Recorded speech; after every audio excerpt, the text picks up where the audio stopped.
Sveiki visi, su jumis Go for Vape ir su manim Lithuanian Vaper, ne? Jo. Tai kągi, šiandien tokia dvibalsė apžvalga, vos ne Smoke X Cubo antro mini 75 W ant jo Zephyras vatas, kaip mes jau apžiūrėjom. Tai kągi, tada dabar pakalbėkime būtent apie šitą aparatą, apie šitą galingą, mažą, patogų aparatą. Iškart įdėkime gal nedelsant į close-upą, kokie tavo žodžiai, Elvinai, apie šitą būtent porą nuomonių tokių. Mažas, patogus, o po to pažiūrėsim. Jo, tai ką, iškart judam į apačią. Ok, tada iškart einam prie dėžutės, kaip čia kas atrodo. Štai matome šito šono X Cube Mini, čia viskiausi scratch kodai, iš galo specifikacijos, barkodai, taip pat ką jis sugeba savyje. Čia irgi specifikacijos, kiek jis sveria ir taip toliau. Čia vėl barkodai visokiausi ir pačiam priekį mes matome patį mūsų X Cube. Matome pilką nuotrauką, nes pasane čia yra komplektacija juodas modas. Nežinau, kodėl tai padarė, man irgi labai keista. Ir patį mūsų bokso modelį Mini 75 W ir gamintas Smoke. Štai taip jis atsidaro, paslenkiam į šoną, tai galima atidėti ir štai taip pasidaro dėžutė. Tai kągi, kas komplektacijai? Štai toks juodas silikoninis dėkliukas, garantija, instrukcija, štai tokia didelė keliom kalbom. Baterijų perspėjimai, kaip negalima naudoti ar kaip reikia naudoti, visą laiką tik tokias naudokit, nes gali ten jūsų modas palūžtų, shortinti ir taip toliau. Ir pats mūsų gražuolis box modas Smoke 75 Mini. Daugiau dėžutėj nieko nėra, tada dabar apžiūrėkime mūsų patį boksą, ką jis turi iš savo šonų visų ir taip toliau. Kągi, štai taip jis atrodo maždaug mažiukas, iš tiesų mažesnis, pusantro karto maždaug negu didelis Smoke'as, 100 W, kur dabar yra update'as ant 200 W. Čia matome baterijos slotą, štai taip jinai atsidaro, matome pliusiuką ir minusiuką, bateriją mes įdėsim biškį vėliau. Dabar žiūrim, kas čia. Taip pat mes matome čia visą įdomumą, tai yra mūsų ekranas, pliusas, minusas, 50 sriegis. Iš šitos pusės Cube Mini X Bluetooth'o funkcija, štai čia apačioj, 75 W ir kaip GB temp kontrolą 2015 metais, netgi jau 16 galima taip sakyti.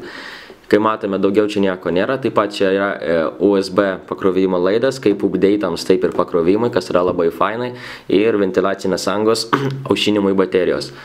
Kai matome, daugiau iš visų pusių nieko nėra, štai taip atrodo, ranka laikosi gerai, mygtukas per visą šoną, štai taip veikia, taip pat čia yra LED'as, apie mes pakalbėsime irgi biškį vėliau, kai eisime pagal jo funkcijas. Ką, tai dabar atgaivinkime šitą mūsų mažylį, įdėkime bateriją 18650, kaip ir minėjau, pliusas viršui, minusas apačioj, čia pliusas. Viskas, galima uždaryti mūsų šitą baterijai coverį, jis laikosi ant 4 magnetų, 2 magnetai čia, 2 magnetai čia, viskas gerai. Kai matome, biški juda, bet čia labai menkai, čia 0,5 mm ir tai netgi nesijaučia. Viskas gerai padaryta, mano manimu bent jau. Tada kągi, dabar junkime mūsų boksą, reikėjo spausti 5 kartus mūsų šitą didelį milžinišką mygtuką, bet ką supratau, kad galima spausti ne tik per visą, bet galima spausti, pavyzdžiui, ir apačioj, ir viršuj, ir vis tiek jūsų boksas veiks ir viskas bus ok. Kągi, laikom, spaudžiam 5 kartus mūsų mygtuką, 1, 2, 3, 4, 5 ir boksas įsijungia, matome Smoke, versiją ir welcome. Mes jau įėjome į patį meniu, viskas veikia. Pavyzdžiui, dabar neturiu kaitiklėje, kad tai rašo, kai visą laiką čeka tą maistą. Tai kągi, tada mes dabar įjungiam mūsų boksą ir žiūrime, kas ant mūsų pačio ekrano. Vatai, ohmai, strange ir mūsų baterija čia dešiniam šone.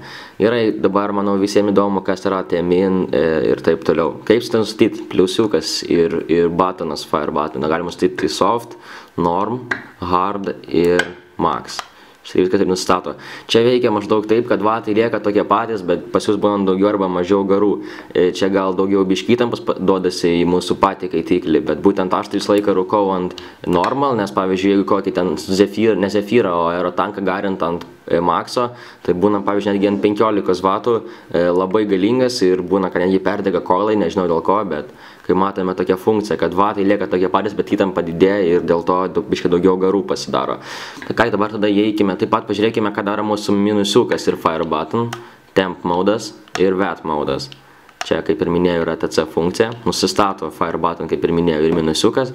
Dabar reikia mūsų patį meniu ir pažiūrėkime, kas ten gero yra. Spaudžiame mūsų fire button 3 kartus, 1, 2, 3 ir matome meniu jau Bluetooth'as. Taip.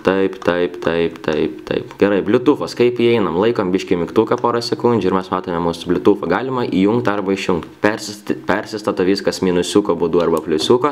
Norim, pavyzdžiui, įjungti Bluetooth'ą, reiškia laikome mūsų mygtuką, fire buttoną ir mūsų bet kokia funkcija nusistato. Taip pat gerai, einam tada toliau į mūsų kitą funkciją. 1, 2, 3. Spaudžiame čia ir žiūrime, kokį mūsų norim modą pasirinkti, arba temp modą, arba watt modą. Taip pat pliusiukas ir minusiukas, laikom mygtuką, toliau nusistato watt, kaip ir minėjau, norm, hard, max ir taip toliau.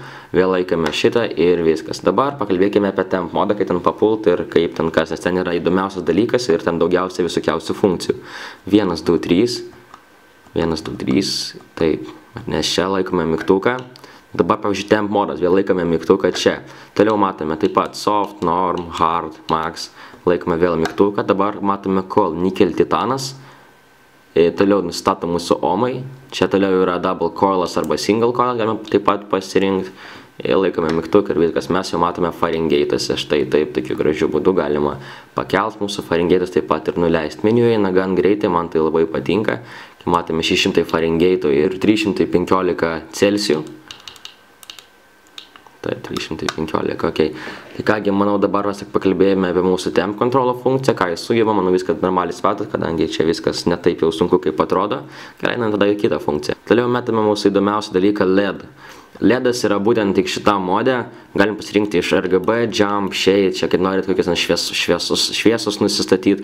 Taip pat yra labai netgi labai daug spalvų. Galim pasirinkti mūsų greitį, speedą, fast, arba galima rankiškai nustatyti rankiniu būdu, kiek norit, kad į sekundę kartų mirksėtų, čia irgi labai faina funkcija. Gerai, tada mes nustatėm, pavyzdžiui, LED'ą, jis dabar veikia.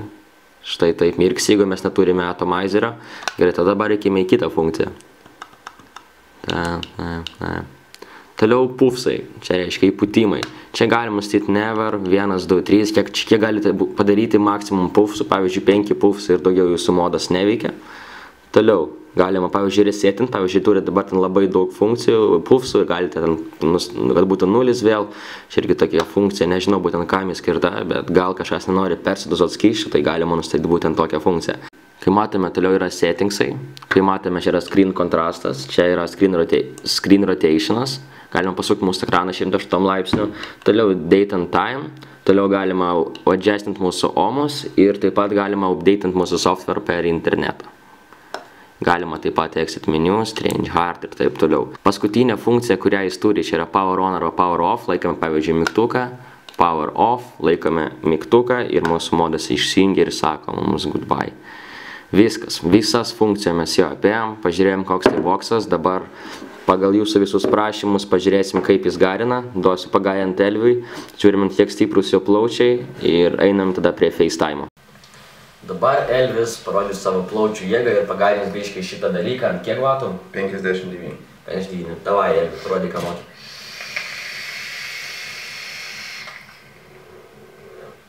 Blet, paskendau dūmas. Kai patinka, Elvi, dabar tikriausiai žinai, girdėjai, ką sakiau, tai pasakyk, ko geras ir ko jis blogas.